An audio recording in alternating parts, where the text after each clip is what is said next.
రాష్ట్ర ప్రజలకు, సోదర డీలర్లకు, ప్రజాప్రతినిధులకు, అధికారులకు భోగి మరియు సంక్రాంతి శుభాకాంక్షలు.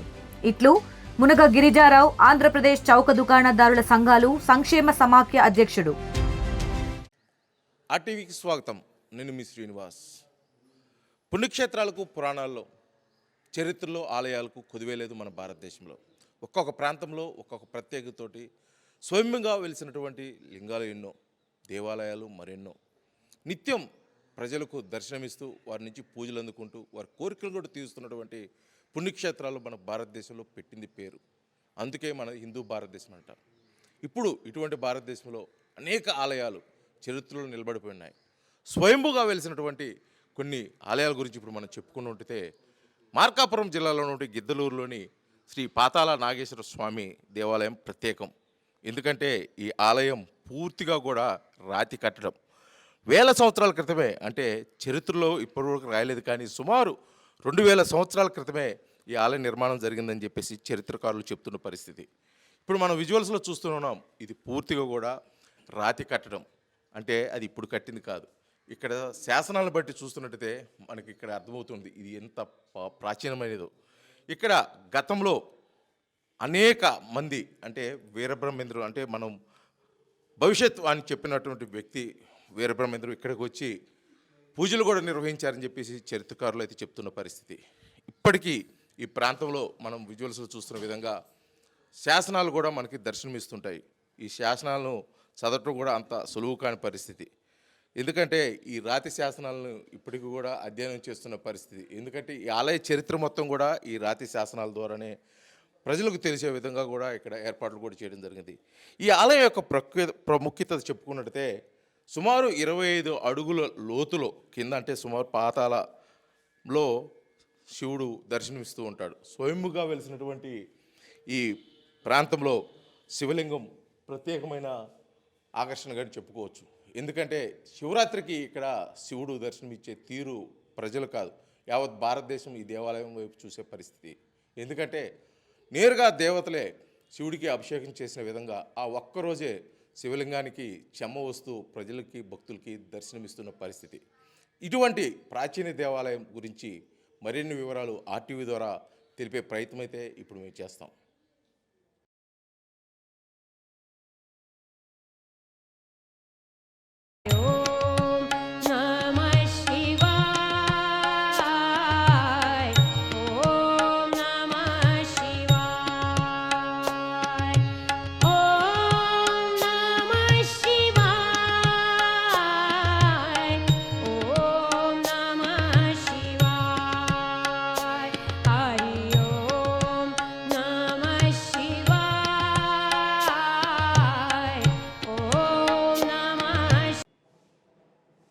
ప్రస్తుతం మనం గిద్దలూరులోని పాతాళ నాగేశ్వర స్వామి దేవస్థానంలో ఉన్నాం. ఈ ఆలయం యొక్క చరిత్ర, ఈ ఆలయం యొక్క ప్రాముఖ్యత, దేవాలయం అర్చకులైతే ఉన్నారు, వారు మాట్లాడి తెలుసుకునే ప్రయత్నం అయితే ఇప్పుడు మనం చేద్దాం. నమస్తే స్వామి. నమస్తే. బయట బోర్డు చూస్తుంటే ఈ ఆలయం నిర్మాణం కొన్ని వేల సంవత్సరాల క్రితమే జరిగినట్టు ఈ ఆలయ చరిత్ర గురించి చెప్తున్నారు. అసలు ఏంటి ఈ ఆలయం యొక్క ప్రాముఖ్యత ఏంటి? అసలు ఇది ఎప్పుడు నిర్మించారు? ఏంటి చరిత్ర? ముందుగా ఇక్కడ ఉండే సిద్ధులు అనేవాళ్ళు ఉండేవారు. ఈ సిద్ధులు అనేవాళ్ళు ఈ యొక్క సృష్టికి విరుద్ధంగా ఉన్న పాము కప్ప ఆడుకోవడం చూశారు. ఇదేంటి, పాము ఆ కప్పని మింగాలి కదా, ఈ యొక్క పాము కప్పతో ఆడుకుంటుంది ఏంటని ఇక్కడ తెరకిస్తూ వచ్చినప్పుడు, ఇక్కడ మనం ఏదైతే శివలింగం ఉన్న గుహను చూస్తున్నామో ఆ యొక్క గుహలోకి వచ్చి అవి అంతర్ధానమైంది. ఇక్కడ ఏదో శక్తి ఉందని చెప్పేసి వారు అక్కడ తపస్సులో కూర్చొని శివతత్వాన్ని చూశారు. ఆ శివతత్వంలో చూసి ఇక్కడ శివుడు ఉన్నాడని భావించుకొని ప్రతిరోజు కూడా అక్కడ ఉండే శివలింగానికి వారు అభిషేకం చేస్తూ వచ్చేవాళ్ళు. అలాగే అక్కడ ఉండే గుహలో నుంచి ఒక సొరంగ మార్గం తవ్వుకొని అక్కడ కాశీకి వెళ్ళి గంగ తెచ్చుకొని స్వామికి ప్రతినిత్యం కూడా గంగతో అభిషేకిస్తూ వారు ధ్యానంలో కూర్చొని తపస్సు చేసుకుంటూ ఉండేవారు. అయితే కొంతకాలానికి జనసంచారం ఎక్కువైపోయింది. ఇక్కడ సిద్ధులు ఉన్నారు, ఇక్కడ శివలింగం వెలిసిందని తెలుసుకున్న వాళ్ళు ఇక్కడికి వచ్చేసి స్వామివారిని దర్శించుకుంటూ ఉండేవారు. ఇంకా జనాలందరితో కూడా మా తపస్సుకి భంగం కలుగుతుందని చెప్పేసి వారు శివుణ్ణి ఒక వరం కోరారు. మేము ప్రతి కార్తీక పౌర్ణమికి అలాగే మహాశివరాత్రికి మా చేతులతో స్వయంగా మీకు అభిషేకం చేయాలని చెప్పేసి వరం కోరారు. అలా కోరినందుకు స్వామి ఉపరితలపై నుంచి నీటి బంధువులు ఏర్పడి ఆ యొక్క శివలింగం పైన ఆ మహాశివరాత్రి రోజు కార్తీక పౌర్ణమి రోజు 2 రోజులు మాత్రమే నీటి చుక్క అనేది స్వామి మీద పడుతూ ఉండేది. అది యొక్క విశేషత. అలాగే ఇక్కడ స్వామి స్వయం సిద్ధంగా వెలిచినప్పుడు కొంతకాలానికి ఇక్కడ ఒక బ్రాహ్మణోత్తముడు పూజలు చేసుకుంటూ ఉండేవాడు. ఆయనకు లేక ఒక పుత్ర సంతానం కలిగింది. ఆ పుత్ర సంతానంతా కూడా ఆయన సకల వేద విద్యలు నేర్పించుకున్నాడు. ఆయన నేర్చుకున్నవన్నీ కూడా ఆయనకు నేర్పించి ఇక్కడే పూజ చేసుకుంటూ తన జీవనాన్ని కొనసాగిస్తూ ఉండేవాడు ఆ బ్రాహ్మణుడు. అయితే తండ్రి మాస కోసం ఒక్కరోజు కూడా ఆ బ్రాహ్మణోత్తముడు కుమారుడు వచ్చేసి ఇక్కడ ఒక్కరోజు కూడా వేదం చెప్పించలేదు, స్వామివారికి అభిషేకం చేసింది. ఇంకా బ్రాహ్మణ జన్మలో ఉండే మోక్షం ఏదైతే ఉంటుందో అది నీకు దొరకదని చెప్పేసి తండ్రి తన అంతర్గతం అయిపోతున్న సమయంలో శపిస్తాడు. అలా శపించినందుకు మా నాన్నే కదా అనింది, నాకేమవుతుందిలే అని చెప్పేసి ఆయన పట్టించుకోకుండా అలాగే ఉండేవాడు. ఇంకా కొంతకాలానికి ఈయన ఆరోగ్యాన్ని క్షీణిస్తూ వచ్చింది. ఈయనకు కూడా వృద్ధాప్యం వచ్చింది. ఇంకా స్వామి దగ్గరికి వెళ్ళి ఒకసారి అభిషేకం చేసుకుందామని చెప్పేసి ఇక్కడికి వచ్చి తన తండ్రి చెప్పిన మంత్రాలన్నీ కూడా ఇక్కడ స్వామివారి దగ్గర చెప్పుకొని స్వామికి నమ్మక చమకాలతో అభిషేకించినప్పుడు ఇక్కడ స్వామి ప్రత్యక్షమైపోయి నీకు ఏ వరం కావాలని చెప్పేసి కోరాడు. అయితే నాకు మోక్షం కావాలని చెప్పారు. నీ తండ్రి శాపం వలన నేను మోక్షం ఇవ్వలేను, కానీ ఆ శాపాన్ని వరంగా మారుస్తాను అని చెప్పేసి ఇక్కడ నా మెడలో పాముగా నువ్వు చుట్టుకొని నాగేశ్వరుడిగా పేరు పొందుతావని చెప్పేసి అప్పటి నుండి ఇక్కడ పాతాళ నాగేశ్వర స్వామిగా పేరు పొందినాడు స్వామి. అయితే ఆ పూజారి అబ్బాయి పాములాగే ఇక్కడే అందరికీ కనిపిస్తుంటాడు. ఈ ఆలయం జోలికి వచ్చినా లేకపోతే ఈ ఆలయం గురించి వేరే వాళ్ళు ఎవరైనా అనుకున్నా వాళ్ళకి అంటే ఈ ఆలయం పూర్తిగా కాపాడే విధంగా కూడా అతను ఇక్కడే తిరుగుతుంటారని చెప్పేసి కూడా చాలామంది చెప్పుకోవడం జరిగింది. నిజమేనా? అది అది వద్దులేను.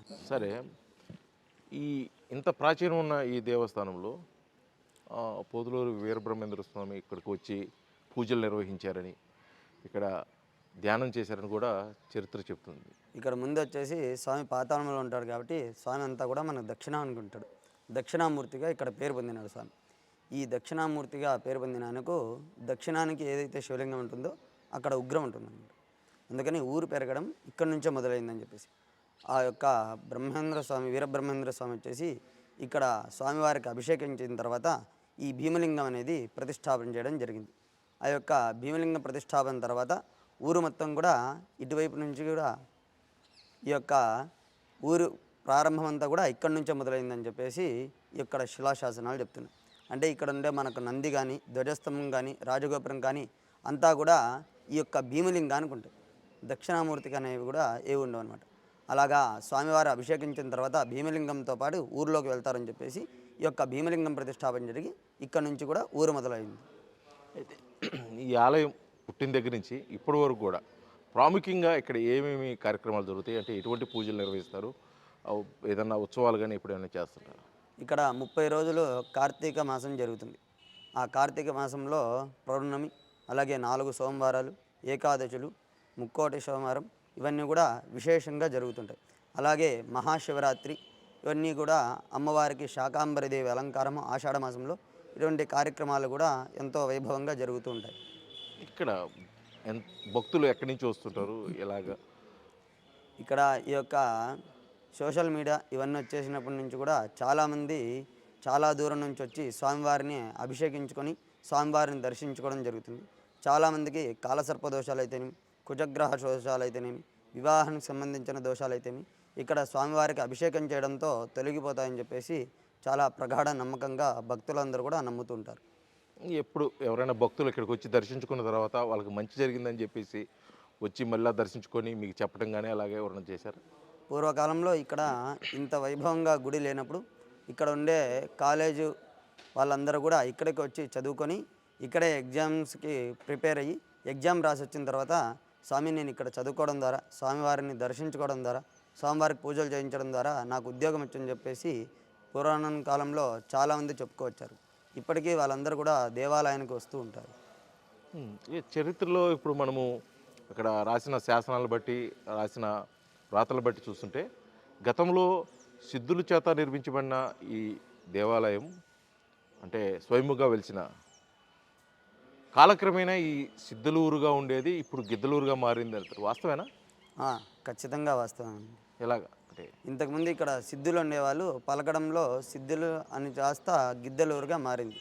తర్వాతగా అమ్మవారి ప్రాకార మండపం వచ్చేసి 1150 సంవత్సరాల కిందము కట్టినారని చెప్పేసి శిలాశాసనాలు ఉన్నాయి అక్కడ.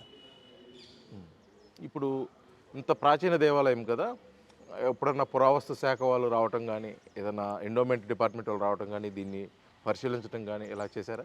ఇంతకుముందు 2-3 సార్లు ప్రయత్నాలు జరిగినాయి, కానీ ఇంకా పూర్తి వివరాలు అయితే రాలేదు. అంటే ఏమన్నా మీకు సమాచారం చెప్పారా వాళ్ళు? చెప్పారు. ఇప్పటిది కాదు, ఇది సుమారుగా ఒక 1000 సంవత్సరాల క్రితం అని చెప్పారు. ఇది ఈ పురాణాల్లో ఎప్పటి నుంచో ఉన్నాయి ఈ దేవస్థానం.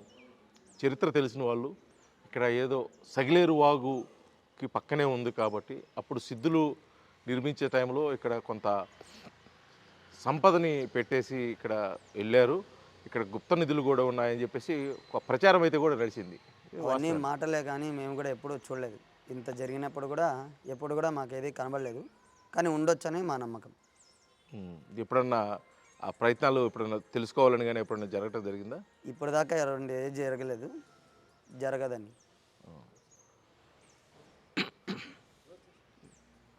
ఇది దేవాలయం యొక్క ప్రాముఖ్యత.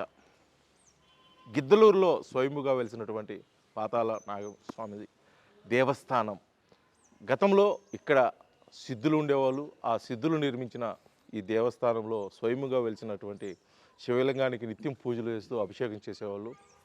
వాళ్ళు కాలక్రమేణా వెళ్ళిపోయిన నేపథ్యంలో ఈ సిద్ధలూరు వాడుక భాషలోకి వచ్చేసరికి గిద్దలూరుగా మారింది. ఇప్పుడున్న అందరికీ పిలుస్తున్నటువంటి ఈ గిద్దలూరు ఒకప్పుడు సిద్ధలూరు.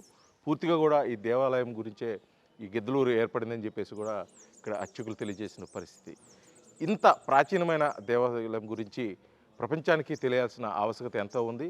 దీని మీద ఇప్పటికే పురావస్తు అదేవిధంగా ఎండోమెంట్ అధికారులు చేసినటువంటి ప్రయత్నాల్లో భాగంగా కూడా మరింత సమాచారం ప్రపంచానికి తెలియజేస్తే ఇంతటి పురాతనమైన దేవస్థానం ఎంతోమందికి తెలిసి ఇక్కడికి వచ్చి దర్శించుకొని వారి భక్తులు ఇక్కడికి వచ్చే అవకాశం ఉంది. కాబట్టి అటువంటిగా కూడా ప్రయత్నం చేయాలని చెప్పేసి కోరుకుంటూ విడిజన్ల లక్ష్మితో శ్రీనివాస్, RTV, గిద్దలూరు, మార్కాపురం జిల్లా. తెలుగులో న్యూస్ కి ఫాస్టెస్ట్ యాప్ ఇప్పుడు టోటలీ న్యూ అవతార్లో జస్ట్ 5 seconds లో కంప్లీట్ న్యూస్. సోషల్ మీడియాలో ట్రెండ్స్ కి one stop solution. Live TV app voice search option తో ఇప్పుడే డౌన్లోడ్ చేయండి లేదా అప్డేట్ అయిపోండి. యాప్ లింక్ డిస్క్రిప్షన్ లో ఉంది.